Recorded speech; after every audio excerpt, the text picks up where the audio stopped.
Turf Talk with Drew Miller. On this episode of our Softball Little League World Series inaugural all-female grounds crew from Greenville, North Carolina, we have son Roesslein and Sarah Martin, two certified sports field managers, and honestly, two of the most dedicated, kind, caring, and loving people that you will ever meet in this industry. And the work they've done over the years in service for the Sports Field Management Association and to all of us in this industry is unparalleled. And to be able to talk to them together in an interview on this podcast was probably one of the highlights of my career.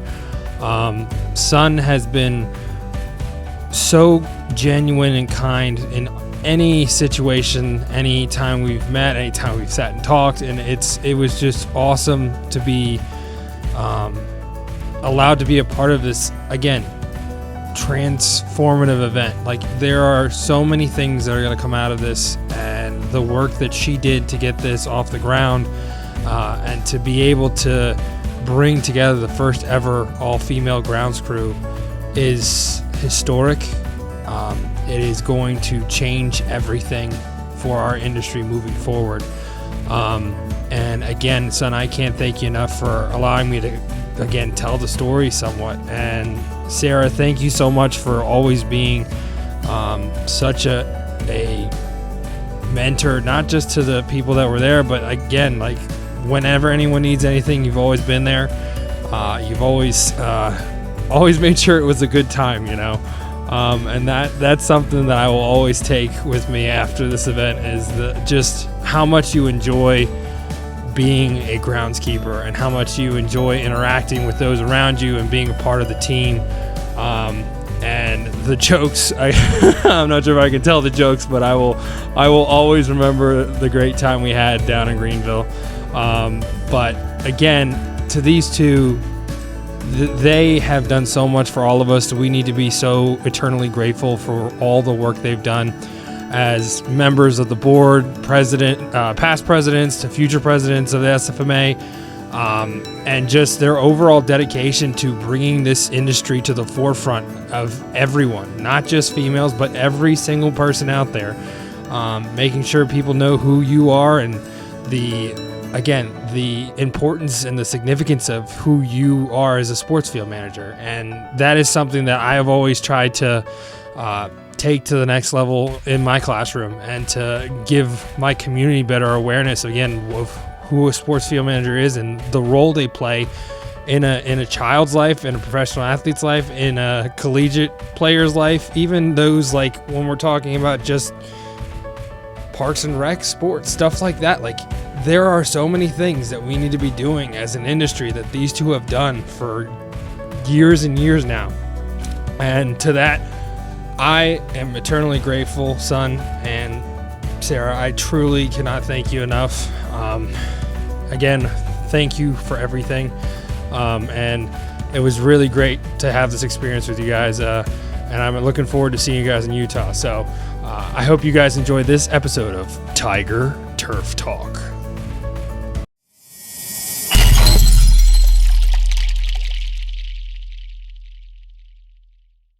Good morning from Greenville, North Carolina, home of the Softball Little League World Series. We are here on site with Miss Sarah Martin, CSFM, City of Phoenix Parks Water Resource Manager, and son Roesslein, the Stadium Manager for the North Area Athletic Complex.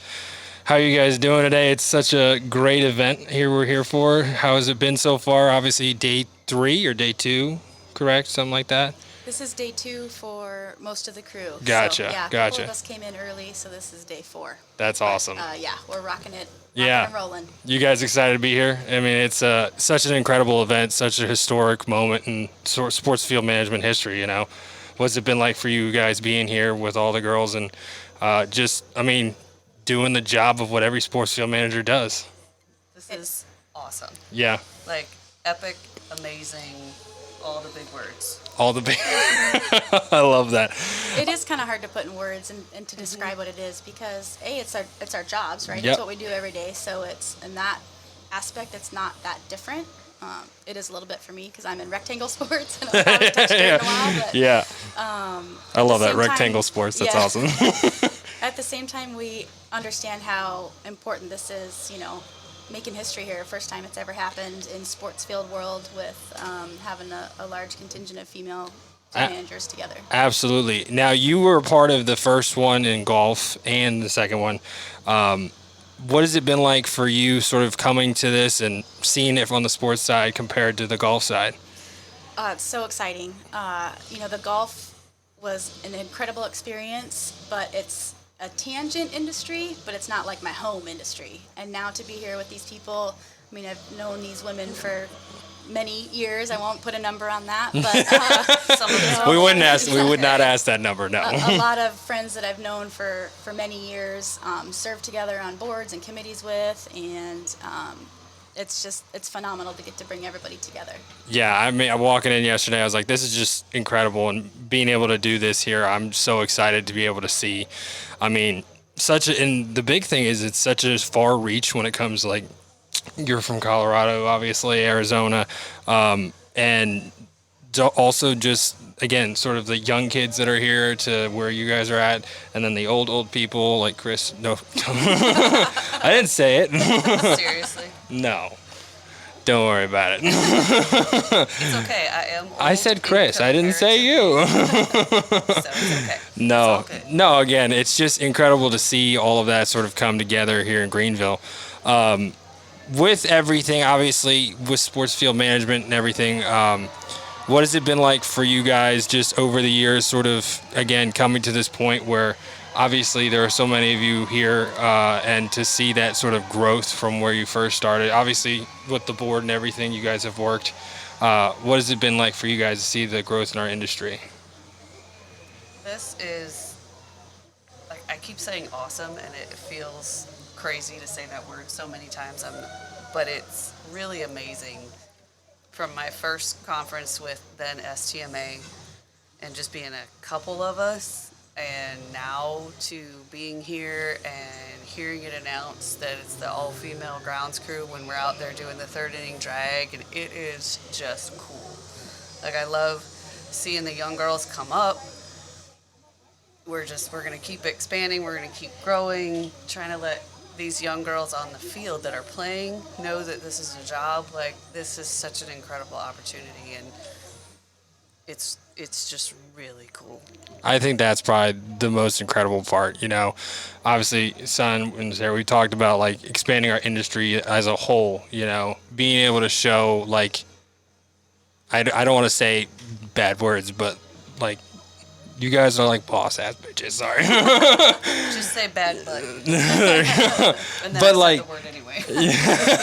Again, just like this is done across the country at all levels and everything, and just to be able to show again such a young group of girls who love the sports. That's always been my big thing, is showing kids that are in sports that love it, have a passion for it, but maybe not be able to do it.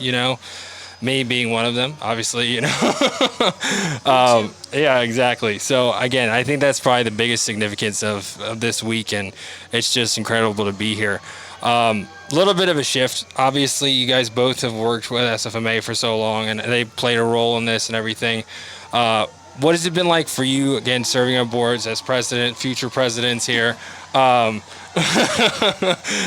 Again, just the organization as a whole, and obviously there's a whole new name and everything, just like the growth that you guys have contributed to our industry. What has it been like for you being on those boards and being a part of what this has become?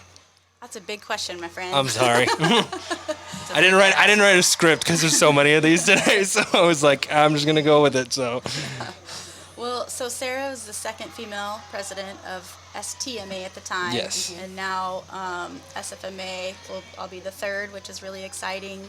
And a lot of it is about, visibility for our industry in the whole, right? Being here, being visible, but getting out in everybody's communities to show, like, this is a fantastic career. We have a great network. We have a lot of fun at what we do every day. And there's an association to back and educate and support you in the industry. It feels really special. absolutely.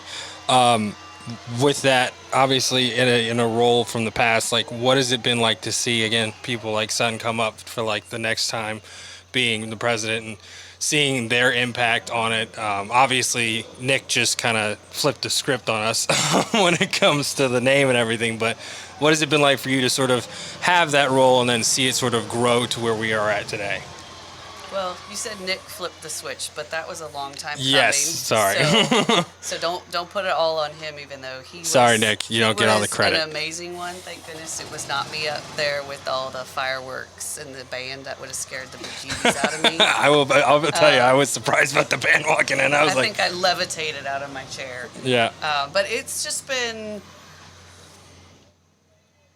a little surreal. Being in that, when I got elected, I was like, what? No way.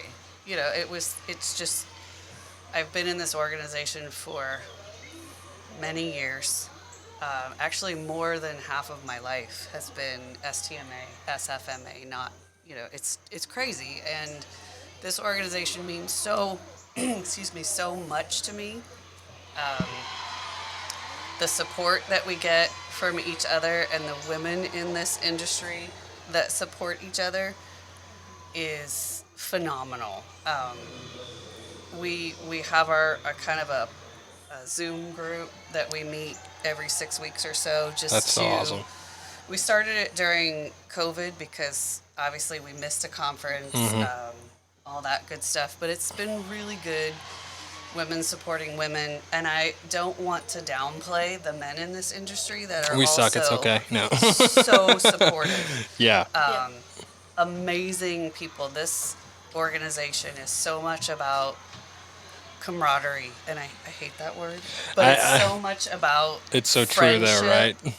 And sharing and spreading the knowledge, and you can pick up the phone and call anybody, and they'll call you back. Like, it's been. I don't even know the word to describe like what it means to me and how much it's been amazing to watch it grow. Yeah, I would add to that for sure, like the women supporting women, but we also have men who are champions for us, right? You giving us the opportunity to sit here and chat with you and get the word out there. You're helping spread the word. Well, I appreciate you guys inviting me. That's on you guys, you know. But Chris Ball, even when I called, I didn't even know him before this. We'd cross paths at a conference or something, but I sent him a message and I was like, hey. I have an this idea. Might be crazy. I have an idea, but he's willing to jump on board, and that's awesome. And he welcomes everybody here, and I feel like he's pretty excited about it. So absolutely, you know, it's definitely a team effort, like anything. We're around sports all the time, but we're also a team as far as field managers, industry-wide, nationwide. So I do feel like that. I know you hate the word camaraderie, but it's so true. Like, just when you look at an industry as a whole, not even like talk about engineering. I don't think many engineers know cross country, who we're talking about, whatnot. Even like I'm in the world of education alongside turf. I know plenty of people in my area. I don't have relationships with people across the country. You know, there's not. Well, I shouldn't say that because I have helped a couple people start programs out there, but it's not like an education connect. It's a turf connect still. You know, so and I think that one of the biggest things about this industry should draw more people in is people like you guys who are there all the time, wherever you need it, whether that's personal matters, like say someone's struggling and you need to talk to someone, they're always there, you know, and it's not really like that in other industries, you know, it's not a personal connection along the professional side of things, you know. Chris Acton called me the other night. He checks in all the time. He's my former boss, so it's like, no one would do that if you were like just somebody along the line, you know? So that's something I've always loved about this industry, and being able to show kids like you guys are right now, I think that is what it's all about, you know? People are always like, why the hell would you leave a job in an MLB stadium to go teach? What you guys are doing right now is exactly why, you know? So I can't thank you enough for that. With SFMA, we're kind of in a time where there's transitioning. Obviously, CEO. Something came out the other day about board. Is applications right now? Sorry. Yeah. Throw your hat in the ring for it. Yeah, Bring it. I don't know about that. Well, to everybody, not just No, you. for but sure. bring it. Yes, 100%. What is it that you're looking for? So let's talk about throwing our hat in the ring and whatnot. What are you looking for a board member when it comes to being a part of, again, such an incredible group of people who have such an impact on the day to day when it comes to being a part of the organization and education for conferences, different chapters, being, again, sort of an outlet for all of them? What is it that, well, this is a double whammy. We'll do both. What are you looking for specifically, and what are you looking for in those people to join the board? Because obviously you guys know who you're looking for and the people you've worked with, you know. So, interest, excitement, a little bit of level-headedness. Like, you've got to be able to see the big picture. But we need people who are passionate, that really like their niche and their category, I should say. But you also have to look at the big picture. But really, for me, it comes down to participation and just really wanting to get in there and get your hands dirty. If you've been on committees, you kind of have a little bit of a feel for it. I also really recommend committee work for anybody who wants to get involved. And if you're really wanting to get a board position, get on some committees. Gotcha. Let us know who you are, because we're at that point where it's impossible for a group of people to know everybody anymore, which is great and terrifying all at the same time. So I'm more on the terrifying side. I'm like, well, and Son and I, you can vouch for this too. Like, everybody knows who we are, and we're like, "Hey, guy." I recognize faces, but I'm terrible with names. I hear They're ya. like, "We met you 3 years ago," and I'm all, "Cool, Awesome. groovy, awesome. Great. Let's keep going." But yeah, really, interest, excitement, willingness to participate. Gotcha. Absolutely. Passion you mentioned as well. Servant leadership. I mean, you're there to represent your segment of the industry and to think about what's going to do best for our membership in general. Not just your state, not just your facility, but the whole group together on the whole, and make everything better, best we can. And we're an industry full of people who are willing to jump in and get their hands dirty. And absolutely, I mean, people who will step up and say, "Yep, sign me up, put my name on the list, whatever it is, I got you. I got your back." And it's a commitment, but it's not your life. Gotcha. I mean, the industry is a lot of our lives, but you're not signing up for 10 hours a week. You're not doing a full-time job for Right. for something that you're not getting paid for or not Yeah. actually there. So yeah, no, I hear what Yeah. you're saying. But I feel like, too, anytime you volunteer for something, you can never give near as much as what you receive from that, right? I love and that. You give your heart, you give everything you can, but you're rewarded tenfold, for sure. And that's not why we do it, but it's an incredible experience. I've made some amazing friends. This girl's one of them. It's just phenomenal, the people that you get to work with. And like you said, you may never get that chance in a different atmosphere, and it's really, really great. Absolutely. So if to gain interest for other people, so maybe people are listening to this, what would you say some of, like, not maybe the benefits, but some of the, obviously you were taking, like, you get more out of it when you put into it. What are some of the things they could do, committees that they're on, whether it's education, membership, different things like that? What are you guys focusing on as a board when it comes to the annual work of coming in to, again, say Utah? Is that sort of like the time frame, what we're focusing on, or whatever? I'm sorry, I'm babbling. For the education, you mean? For anything, for like when you're on the board, helping in every facet of the whole of organization, if that makes sense. Yeah, I mean, Sorry. Really, we're trying to. Our mission is to educate our members, right? Gotcha. So they have the tools that they need and the knowledge that they need, so that when they go out in the field, they're going to be successful. Resources, whatever we can do to help our members Gotcha. win, basically. So that's always the goal. That's it's the first thing we read in board meetings is our mission and vision statements, because we want to keep that top of mind of this is why we're here. Decision made based off of that. Gotcha. Sure. Yep. Gotcha. Yep. Obviously, the other side of the transition right now is the CEO. And Kim's been around for so long, and she did such an incredible job for everyone. It's a transition that has not been normal for SFMA, really, right there. She's been around for how long? 18 years. So, Yeah. Long time. yeah, so a lot of people are like, well, we haven't done this in a while. What has the process been like with the board being a part of it? Like, just sort of what are you looking for? How are you going to be approaching the situation? And you don't have to answer this if you don't want to. I just thought I'd ask.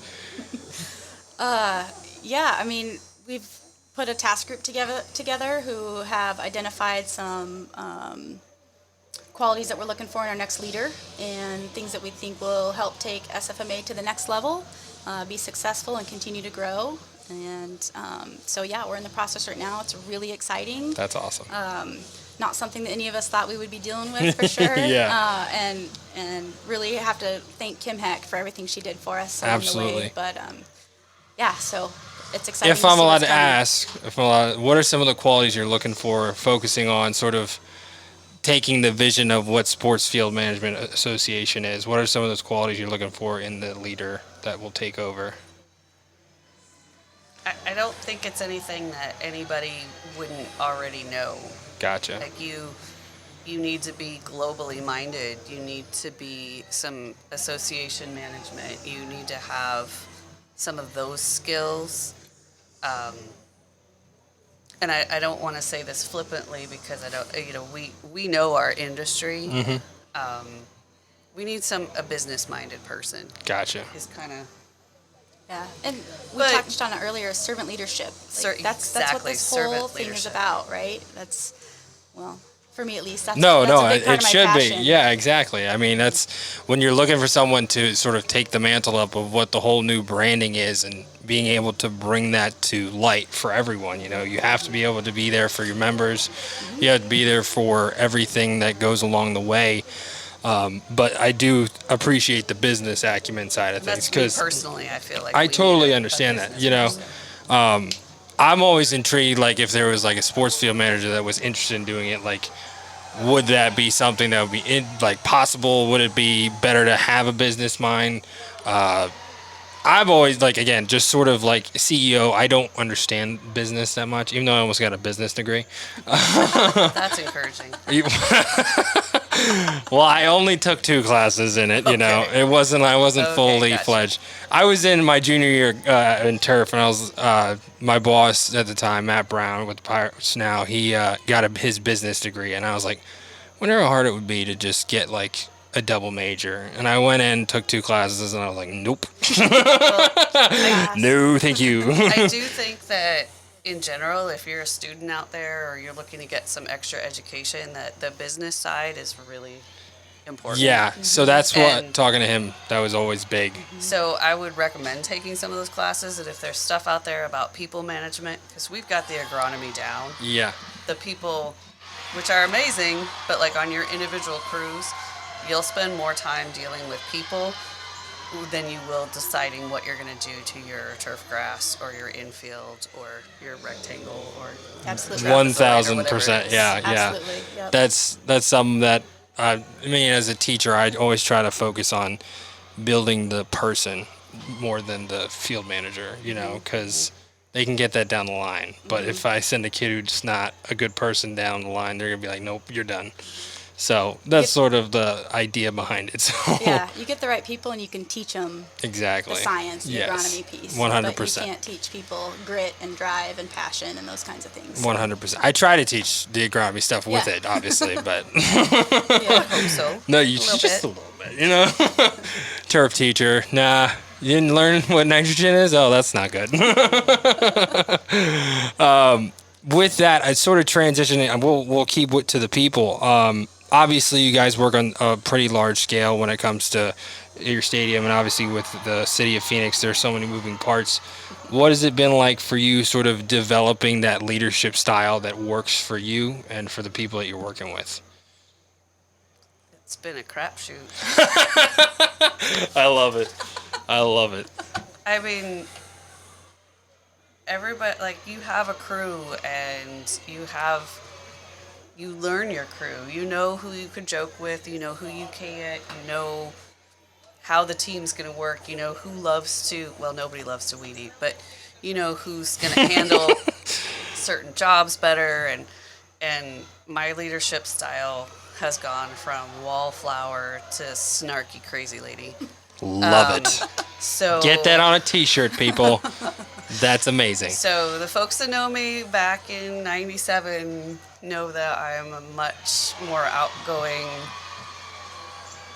Well, I was always snarky, but I wasn't vocal about it. I hear you. So, That's me. but it's an evolution of learning, and it's also comfort. I've been doing this for 25, I don't even know, years now, and I'm just much more confident in my person and my decisions, and this is who I am, and take it or leave it. But kind of nicer than that, I would hope. What about you, son?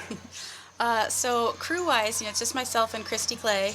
So we have a very large crew, the two of us. A very amazing I was going to say, get the job done, crew. Yeah, we work really well together, which really helps us get through all the hard things. But then we're unique in that we flip the switch at night and we're event managers. So we're dealing with coaching staffs, and we're the home field for 6 high schools, so not one coaching staff, but 6 different coaching staffs. God bless you. Plus the visiting team, plus the school administrators, plus the officials, plus our game worker employees, the ticket sellers and takers, and then concessions and all those things that you think. So, but really, I think, what I try to keep in mind is that, we call it a party every night, Nice. We want everybody Love to come that. and have a great experience, have Love fun, that.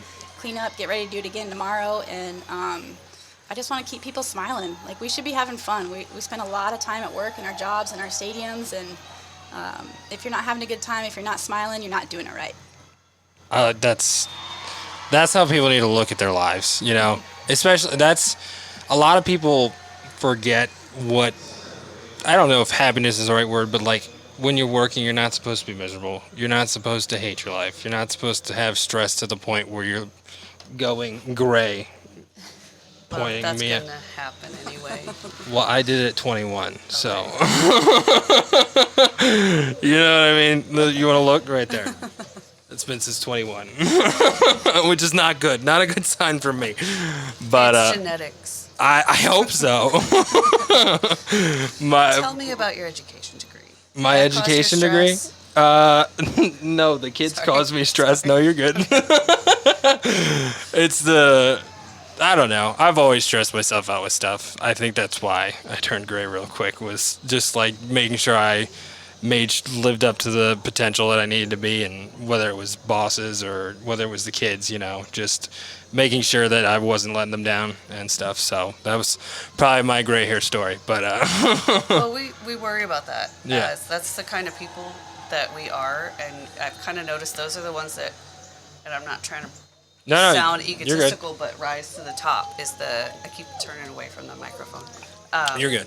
The ones that really See if I can care get it. and are really passionate and really want to do a good job, and we worry sometimes unnecessarily about not doing a good job. 100%. And I think that's because huge. You're not going to be on your A game 100% of the time, and you're going to have bad days, but then you know who to call to talk you off the ledge, or push you off the ledge if you need it, or sometimes Please don't you do need that. a jump. Please don't do that to me. Sometimes you need a push. No, that's very, very true.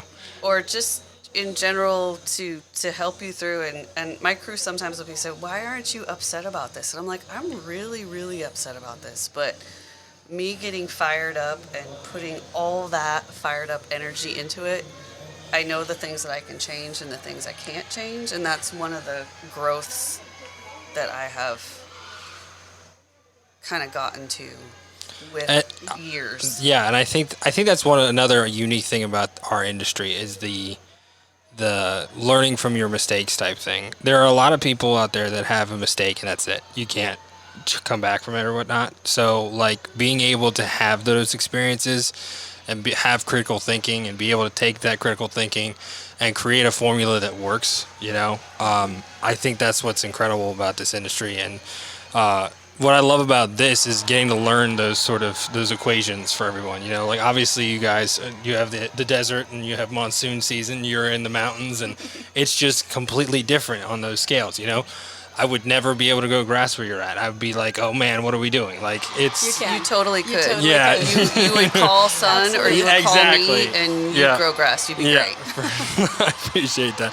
But it's just crazy to me. And the other part you were talking about that I love is the when you call people, whether you need a kick in the ass or not. Like I love when I get to call someone and you kind of just like forget about your world for a minute. You know what I mean? I think that is one of the best things about having people who have similar issues, similar situations that you've been through, and be able to just talk about things like that is not your field or not your facility. It's allows you to sort of get a nice escape for a little bit, you know, just thinking about someone else and whatnot. And I know this is a weird take on things. I always love coming to events like this because of it shows you how big the world really is. You know, you were talking about the Philippines team and everything that they've been experiencing here, and you don't think about things like that. And that's what's great about meeting people in different areas and seeing what they've been through. So, yeah. Sorry, I'm babbling. It's all good. It's your show, man. Yeah. With everything, what are some of the things you hope to do in the future when it comes to events like this? Is there bigger plans, other places, same place? Absolutely, why not? Yeah. There's a whole wide world out there, all kinds of different sports, different events, different levels, and so much talent in our industry that I feel like we can put a crew together, no matter what gender. Yeah. Put a crew together, jump in, help out.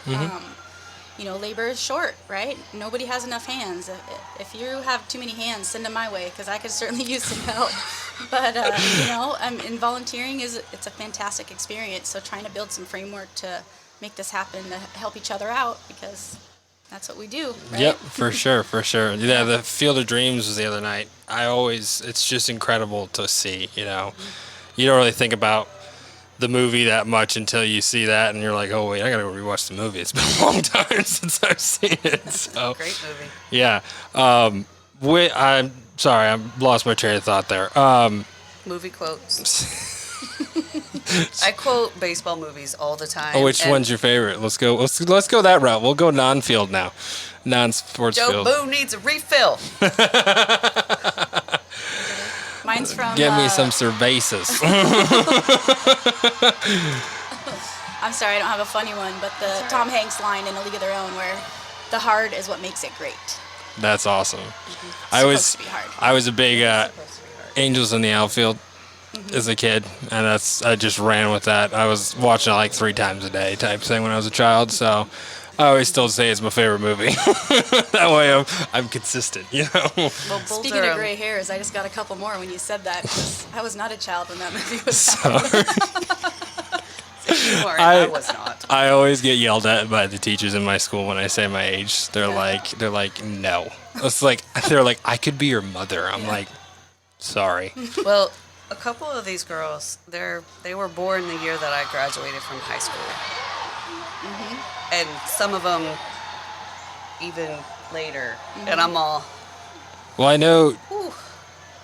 It's awesome, though. When I felt old, sorry, That's all right. was when I found out my graduating class was born in like 2005. I was like, oh my gosh, you know.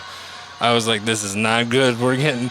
The other thing I'm forgetting is it's the 20s. Like when you talk about like the time frame, the Roaring 20s. We're in that time frame right now. It's not like the 90s anymore. It's like, but no. My moment of that was, so this last spring I had my 17-year work anniversary. I've been at my stadium for 17 years. That's incredible. And I Congratulations. realized I've been there longer than most of the athletes have been on the planet. So yeah, that was my That was one of moment. those. That was the moment. Yeah. Yeah, my teachers they graduated high school or college when I was born. They didn't like that very much. I was like, sorry, didn't mean to do that. But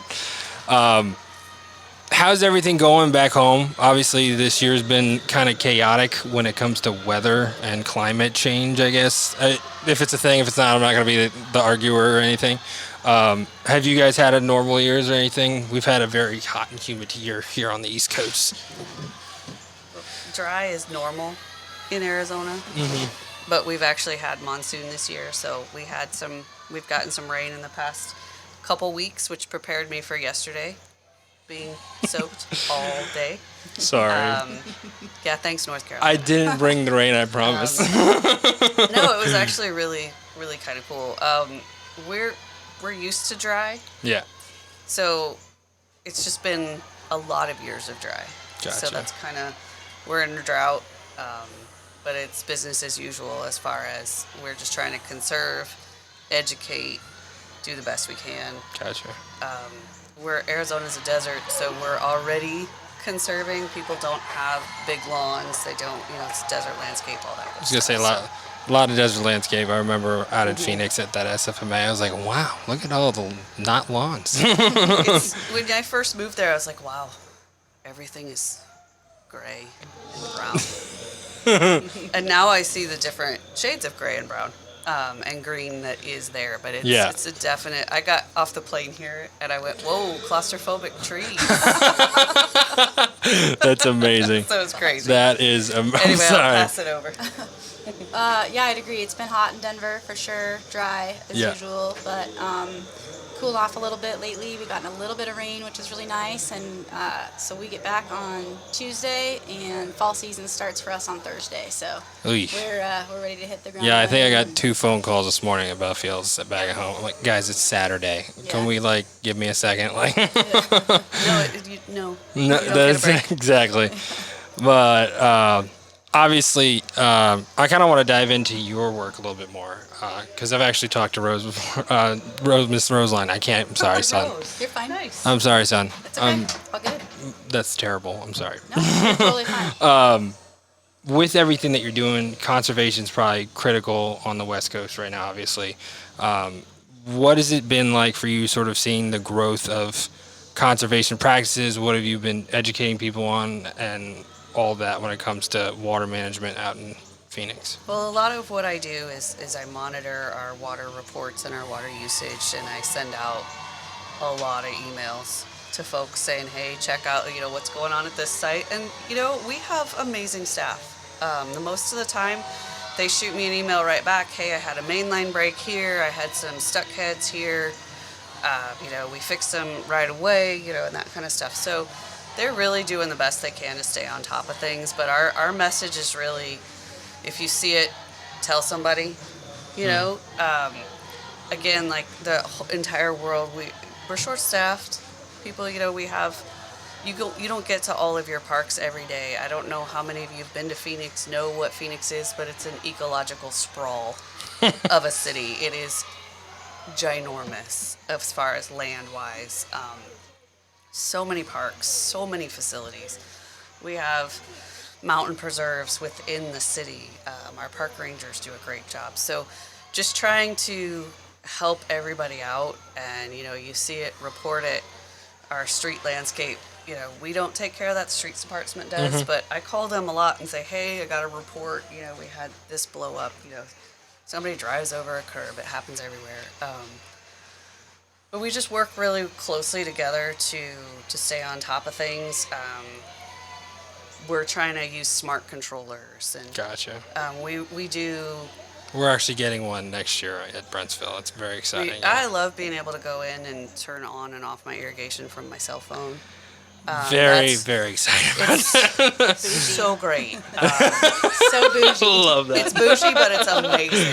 It's bougie in a good way. It's not an unnecessary way, right? No, but It's it's efficient. really efficient. It's really helpful. Even our controllers that are not smart controllers, we use a program that the former water resource manager came up with that takes each month's ET and kind of breaks it down. So we're awesome. operating on ET on everything, even what isn't smart controllers. Some really big giant flying thing. I've that got just it. came Don't in worry. here. So if it's a Mid-podcast, bee, this don't is fun. smack it. Don't anger Oh, it. if I not gonna smack bug it, us. it will. Don't anger the It will be wasp. dead. I wouldn't do that. I wouldn't want to get anybody in trouble here. But yeah, so we're just really trying to be and we're also looking at fixtures and, do the flush rates of the toilets, are they as efficient as possible? Because it's not just about field irrigation. The one area, yeah. That's Right. awesome. It's all over the board. I would lose it. I'd be like, wait, what part of that is that? Okay, toilets, we've got showers, irrigation. I'd be like all over the place. So I don't know how you guys do it. Son, One step at a time. son, she was talking about ET and everything. What has it been like for you, sort of using different things along that lines for the scientific side of things on such again? What you do, I still don't know how incredible the work is, and I would never be able to do anything like that. What are you using specifically to sort of optimize what you're using, whether it's fertilizer or even paint, like things like where you're trying to conserve money and resources to benefit you and your budget and be able to do other things? Oh boy, another big question. King of the big I'm still question. trying to get over the fact that I Yeah. called you Rose for a second okay. there. I I'm know. so We're sorry. Good. We're good. We're moving on. So yeah, we do have to be very efficient, especially being a high school facility. It's not like we don't have a very bougie budget, but we have 4 irrigation controllers, and one of them is a smart controller based off of ET. So I kind of cheat and use that to base the other controllers ones off off of, of. so I kind of know what's going on. But so the National Wind Technology Research Center is 2 miles north of us. Ooh. So ET is pretty crazy. That's They lose awesome. a lot of water through that. So we're using wetting agents to try to hang on to water as much as possible, get water spread through the soil profile and stuff. But yeah, just making the best decisions, soil reports for our fertilizer use and needs, and just not getting too crazy, but pushing what we need to be successful. Do you use any soil sensors? We don't, Okay, not yet. sorry, it's just- The I wanted to Spio? ask a No, question. I love that. Yeah. Because I agree. I think, from what I've been told, the soil sensors have actually been very, very helpful when it comes to not just like moisture and whatnot, but being able to reduce it. I think someone said like 25% when it came to like the water they were using. I was like, that's a big number. So technology has gotten crazy, and it's getting even more crazy. And I'm trying to see the cool things from the high school level, type thing, like you were saying. So, Yeah. but no, I couldn't agree more with the technology being a game changer for a lot of things. GPS spray rigs, I think, will save a lot of things, including the optics of putting out herbicides and stuff like that. So, I think we're gonna wrap this one up. Son knows this from what we've done before. Obviously, this is geared towards our kids. We asked these 2 questions. The first one is I think I'm nervous now. it's not bad. No, it's a good question, right? The first one is, when you first started your job in turf, what would be one thing you would want to know? Not maybe to make things easier or better, just sort of a know going into it firsthand. Oh, goodness. I was 19 in my first job in turf. What did I want to know? Just from all your experiences, what you've seen. What I would tell somebody? What would you tell yourself? The next one's what you tell somebody. Don't take it personally. That's Because huge. I've gotten to that point now, but I was so self-conscious and so nervous and so wallflower that it was hard to just do it. So just don't be afraid and put yourself out there, as hard as it is. Absolutely. You've got the support in this industry, so don't be afraid. Just go for it. So Liz is here, obviously one of my students. She's killing it, by the way. Thank you. She's so excited. She's been like giddy all. She's got permagrin. Yeah, Yeah. that's The biggest grin on her Yes. face. It's so, Exactly. it's really cool. Yeah, exactly. So the last question is, for someone like Liz or some of my kids who want to join the industry, what would be your best words of advice for them? Sort of coming out of that high school, maybe going to college or right into the workforce. What would be your best words of advice for them moving forward? Soak it in. That's not really advice. Enjoy the moment, Enjoy the moment. Take care of your body. That's a big one. And I had people tell me this when I first started, and I heard them, but I didn't take it to heart, and things hurt now. So Leah's half deaf, apparently. to really take care of your body. Use the park patrol picker if you can. You know, we had a safety person, a safety administrator, I don't know, for the city of Phoenix that called it the power zone. He was like, he didn't say lift with your legs. He was like, bring it into your core and use your body. And as a female, I had to do that anyway because I'm not somebody who can just, whoa, yeah, and have a bag of Turfus over, excuse me, any kind of product. I'm not trying to sell anything. A Over 50-pound shoulder. bag, the A thing that's 50-pound always on, bag thing's of always on the stuff. resume. Yep. Just be smart about things. Don't be afraid to ask for help. Don't try to pick up the home plate mat by yourself if you can't. It's not a judgment. It's a reality. Just take care of yourself. Ask the questions. And if you need a nap, get a nap. That might Because be we the will- best words of advice I've ever heard on this podcast. We will push ourselves and give. What did Chris say yesterday? I'll make any excuse to go to the ballpark. Like I will take any excuse, and it's not because you don't love your family or your personal life, but we care so much. Absolutely. So make sure you get some balance in there. I think I am babbling now. No. No, it's great. I think a lot of people burn themselves out way too much in this industry. Not in like a bad way or a judgmental way to anyone, but like you want to do the best you possibly can, and sometimes that pushes you way past the limit of what should be done. You know, so I couldn't agree with you more. Son, what do you got on a brand new words of advice? So what I would have liked to have known or been better at was putting myself out there, asking questions, and understanding that people really do want to share their knowledge. Happy to answer questions, happy to talk turf, happy to talk problem-solving skills and stuff like that. So I was very shy as well. Still am a little bit. But yeah, the information sharing, it's legit. It's for real. Call anybody anytime. Call me anytime, and happy to try to help walk through some stuff. Always. Yeah. Yeah, for sure. Yeah. Well, that wraps on the podcast for this one. We'll be back.